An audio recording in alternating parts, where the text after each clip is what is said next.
The country still waits on the results of another election-related lawsuit in Texas. In a filing with the U.S. Supreme Court, Pennsylvania Attorney General Josh Shapiro has responded to the Texas Attorney General, who wants to throw out the election results here and in 3 other swing states. Shapiro calls the Texas lawsuit a threat to American democracy. He repeated those strong words in an interview with KDKA political editor John Delano. And so what I would say Attorney General Josh Shapiro has this message for Texas. Mind your own business and stay out of Pennsylvania. In a 33-page filing with the U.S. Supreme Court, Shapiro accused Texas of trying to overturn the presidential election. They have gone to the Supreme Court of the United States to say that we don't like the results of the vote in a whole separate state, and we, Texas, want you to invalidate the votes of the people of Pennsylvania, Georgia, Wisconsin, and Michigan.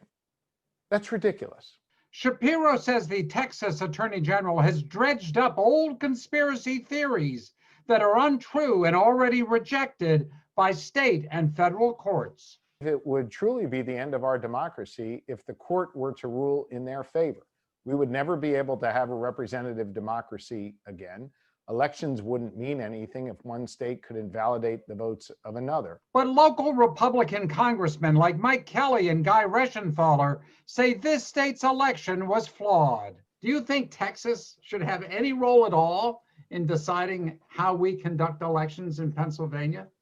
Well, John, I'm actually part of that lawsuit. I'm filing an amicus brief to that lawsuit. And here's why I'm doing it. It's because we've got to have states following the U.S. Constitution when it comes to election laws. Shapiro says siding with Texas against Pennsylvania makes no sense. It's insane.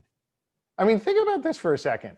They signed on to a brief saying that the election that delivered them victories and returned them to the House of Representatives for another term was somehow unfair or unjust or unlawful. I have no idea what's going on in their heads.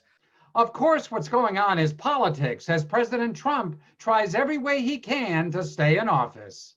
John Delano, KDKA News.